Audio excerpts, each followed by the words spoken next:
Est-ce que quelqu'un a vu le débat qu'on a vu avec Raz, Antoine Léaumont, Sabrina, Bobby? À la fin de Sabrina, vous vous rappelez, j'avais dit oulala, ça va être clippé, ça va être coupé par F2 Souche.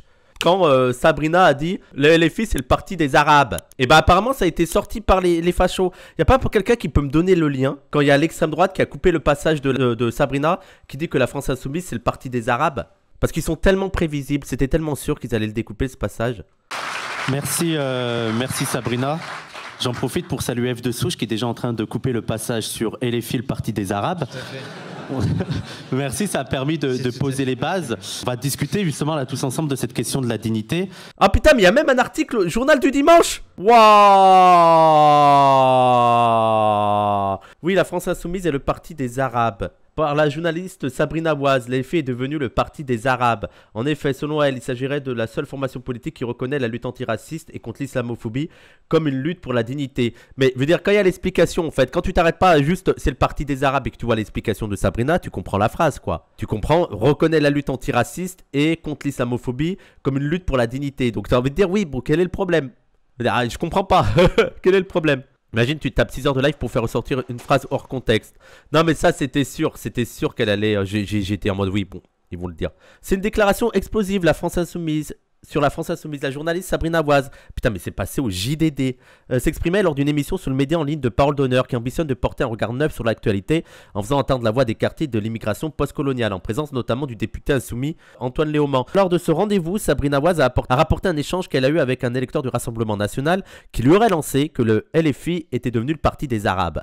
Donc tu comprends aussi qu'elle répondait à quelqu'un qui disait ouais, un raciste qui était en mode ouais, LFI c'est le parti des Arabes, ouais. En fait, ce qui est intéressant dans l'article, c'est que tu comprends pourquoi elle a dit ça. Il s'attendait certainement à ce que je donne une réponse de gauchiste, que je lui dise bah non, c'est pas vrai, la LFI c'est pas c'est le parti de la justice sociale, considère-t-elle. Or, elle dit avoir lancé à son interlocuteur oui, tu as raison, LFI dans l'état actuel des choses, cela peut changer, c'est le parti des Arabes. Voilà, je veux dire, dans l'absolu, il n'y a pas de problème. Pour l'instant, j'arrive pas à voir le problème dans la déclaration de Sabrina. Selon Sabrina Waz, en effet, le parti de Jean-Luc Mélenchon serait le seul qui parle bien des Arabes, qui s'adresse bien aux Arabes, et la seule formation politique qui reconnaît que la lutte antiraciste et contre l'islamophobie n'est pas un repli communautaire, mais une lutte pour la dignité. L'extrait de cette intervention partagée sur les réseaux sociaux a été abondamment commenté selon Jules Laurent, rédacteur en chef du média Frontières. Alors là, vous avez oublié de préciser JDD que Frontières est un média d'extrême droite. J'imagine que c'est juste une erreur, un oubli de la part du journaliste, hein, bien sûr, hein, de préciser que voilà, c'est d'extrême droite. Antoine Léaumont semblait sur le plateau de l'émission gêné par ce discours qui dévoile la stratégie communautariste de la LFI. En quoi ça dévoile la stratégie communautariste de la LFI? Sabrina Waz dit, bah, vu que la LFI s'attaque au racisme et parle pas mal des Arabes, bah oui, les Arabes votent pour la France Insoumise. Parce que la France Insoumise lutte contre le racisme. Oh, la politique communautariste! Depuis quand politique antiraciste, c'est devenu politique communautariste. Qu'est-ce qui se passe dans ce monde? Qu'est-ce qui se passe dans ce pays? Vous avez mal écrit la stratégie antiraciste de la LFI. Voilà, je vous le dis. Hein. Rebondissant également sur cette séquence, un utilisateur d'X rappelle que le vote ouvrier s'est détourné de la gauche et que... Oh là là, il y a encore ça. Par conséquent, ce n'est pas étonnant que le vote devienne un vote communautaire. Alors, je ne sais pas si vous êtes au courant, mais le vote ouvrier, en fait, les Arabes peuvent être aussi des ouvriers. Ça y est, non, on ne fait pas la... Il n'y a pas, comme classe sociale, il n'y a pas la classe sociale des Arabes et la classe sociale des ouvriers. Voilà, je préfère vous dire que ça peut être pareil. Hein. Un Arabe peut être... Et bien souvent... Les Arabes sont souvent ouvriers. Voilà, je voudrais vous dire. Il n'est pas étonnant que le vote devienne un vote communautaire puisqu'elle a le droit de le dire. Peut-on dire que LFI est le parti des Arabes sans être accusé de racisme? Alors, elle est très intéressante ta question. Je vais y répondre. L'utilisateur de X. D'ailleurs, c'est très intéressant que le JDD, hein, le grand journal, le journal du dimanche, quand même un grand journal national, là, cite un utilisateur de X comme si c'était une personne importante. Je sais pas, un chercheur, un intellectuel. Et vu qu'il y a eu plein de réactions, le journal, le JDD, pourquoi vous avez pris que la réaction de lui? Pourquoi il n'y a que sa réaction qui... Je veux dire, c'est quoi? C'est parce que c'est une personne importante, c'est un chercheur, je veux dire, il a une expertise sur le sujet, ou alors ce qu'il a dit c'était intéressant, mais pourquoi c'était intéressant son propos et pas les autres propos? Voilà, vous nous expliquez pourquoi maintenant vous prenez tel propos et pas d'autres propos. Et Alors, puisqu'on a le droit de le dire, peut-on dire que LFI est le parti des Arabes sans être accusé de racisme? Demande un autre internaute. Je vais te répondre très simplement. Ça dépend de ce que tu sous-entends derrière. Ça dépend si pour toi c'est une bonne ou une mauvaise chose. Sabrina dit que LFI est le parti des Arabes parce que la France Insoumise est le seul parti, est l'un des seuls partis en France à lutter contre le racisme, à lutter contre l'islamophobie et à refuser d'aller dans un discours anti-arabe. Donc, les Arabes vont voter majoritairement pour un parti qui ne propage pas un discours discriminant à leur égard. Par contre, si tu dis l'AFI est devenu un parti des Arabes et que pour toi ça t'énerve, ça te frustre, tu trouves que c'est dégueulasse que c'est devenu le parti des Arabes, tu trouves ça scandaleux que les Arabes votent France Insoumise et ça te dégoûte que la France Insoumise soit devenue le parti des Arabes, bah oui, c'est raciste. En fait, voilà, c'est dur. La réalité est quand même complexe, hein. C'est pas facile, hein. C'est très marrant quoi. Mais allez voir la discussion sur la dignité des classes populaires, c'est quoi? C'était vraiment une discussion intéressante avec Raz, Antoine Léaumont, Bob et Sabrina. Le débat était vraiment intéressant et je trouve qu'au final, Raz il a eu la bonne conclusion. Il a dit que la dignité des classes populaires c'est Jul. Et en vrai, moi je suis d'accord, hein.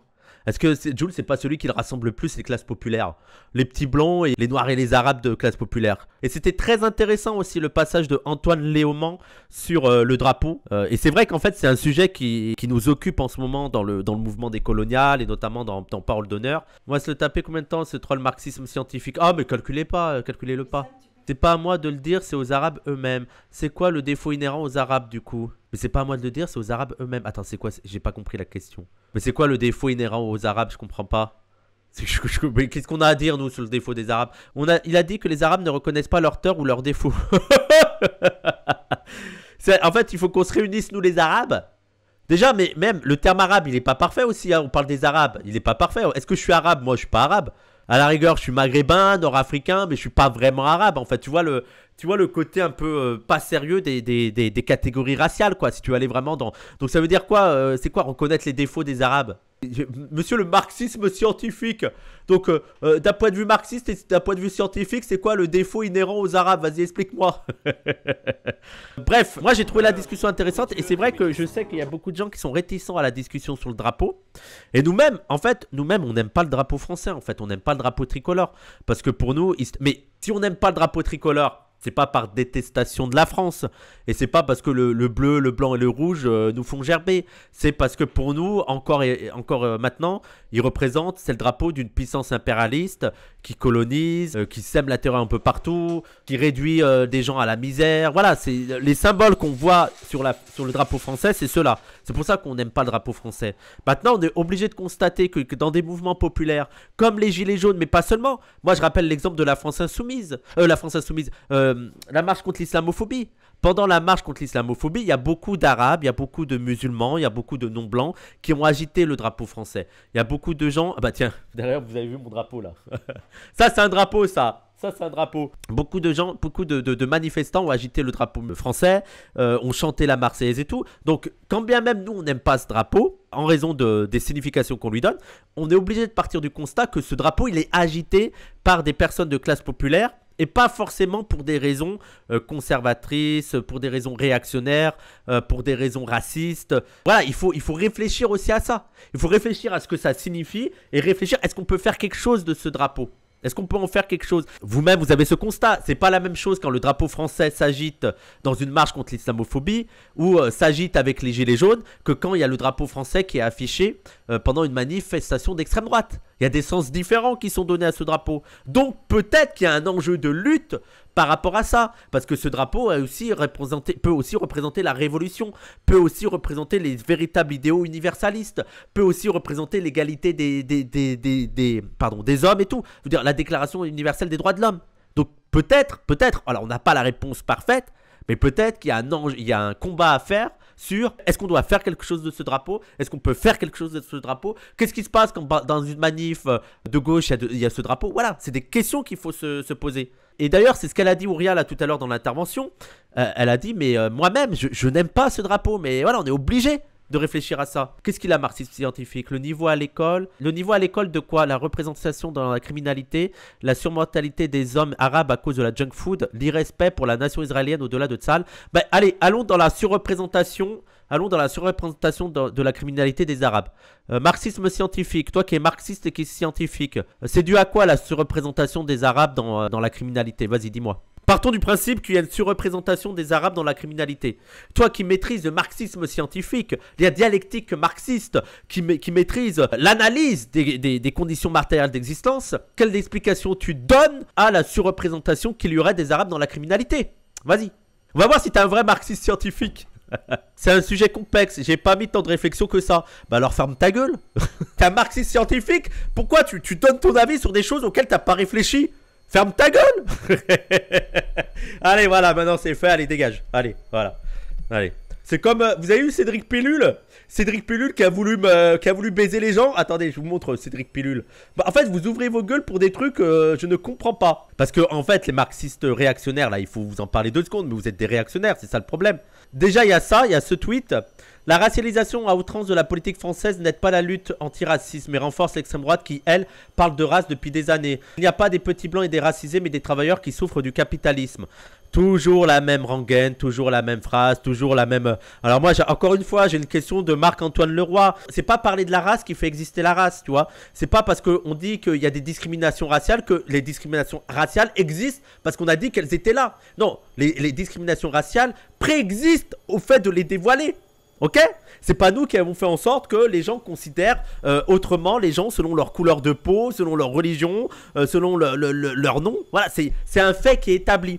Et par exemple, un truc tout simple, veut dire, ok, il n'y a pas de petits blancs et des racisés, mais des travailleurs qui souffrent du capitalisme. Moi, je vais te poser une question toute simple, Marc-Antoine Leroy. Les deux souffrent du capitalisme, les deux travailleurs. Alors, déjà, ça dépend de ce que tu entends par travailleur. Est-ce que pour toi, travailleur, tout le monde est travailleur ou tu parles du travailleur d'être employé, hein, je rappelle la ligne de Roussel qui parle des feignants au RSA et tout. Voilà.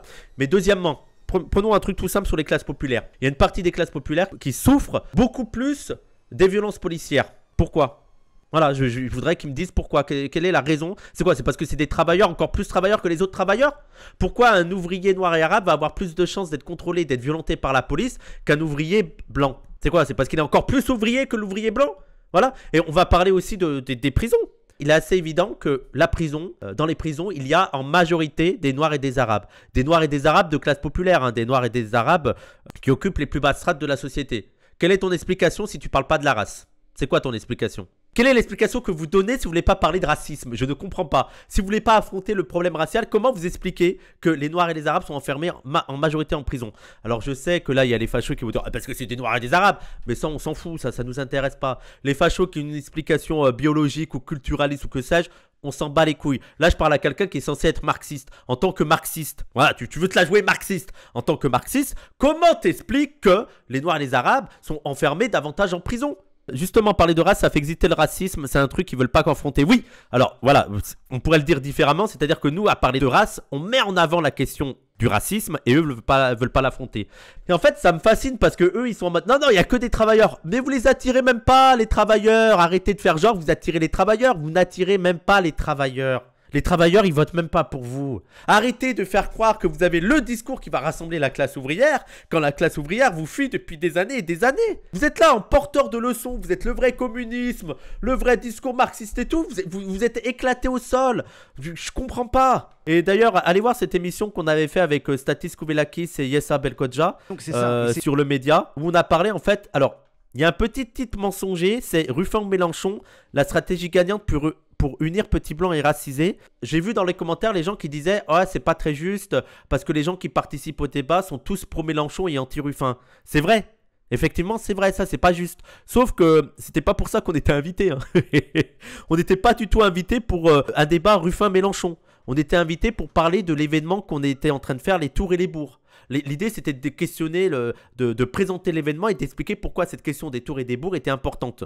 Donc voilà, juste pour expliquer aux gens, on était tous anti-Ruffin, oui. C'était pas la teneur du débat. Pour revenir sur Cédric, il a écrit « Franchement, les gros attardés de Twitter, ils viennent sortir les takes les plus idéalistes et les plus potsmo. postmoderne. Et il vient dire à des gens formés aux marxistes, Marx, il aurait été comme moi. Non, t'es juste un abruti qui vient insulter les communistes en boucle, sans aucun recul théorique. Moi, Cédric, quand t'es aussi sûr de toi à traiter les autres d'attardés, à te la jouer le plus expert du marxisme, moi, je te pose une question, la question toute simple, ça a été, il y a quoi d'idéaliste et de postmoderne dans ce qu'il a dit? Parce qu'il n'y a rien d'idéaliste, regardez ce qu'il a dit. Dans la deuxième puissance coloniale historique, le racisme n'est pas structurant autant que la classe. Tu es marxiste ou bien la situation concrète, tout ça, on souffle. Y aurait-il une corrélation entre vos 2% et cette analyse claquée au sol? Il n'y a rien d'idéaliste là-dedans. Il n'y a rien de postmoderne. Et en fait, les gens, quand des marxistes vous disent c'est une analyse postmoderne, en fait, c'est leur manière de dire c'est woke. Parce qu'ils peuvent pas dire c'est woke. Il ne faut pas dire, ah, c'est trop woke, tout ça et tout, parce que ça, c'est la droite. Eux, le mot qu'ils ont ils remplacent ça par, ah, c'est post-moderne. Ah, là, c'est vraiment un discours post-moderne. Voilà. Donc, moi, je lui ai demandé, je lui ai dit, c'est quoi la démonstration? Il m'a répondu, c'est un jeu que tu gagnes tout le temps. J'ai envie de dire, bah, pose-toi des questions si je gagne tout le temps à ce jeu.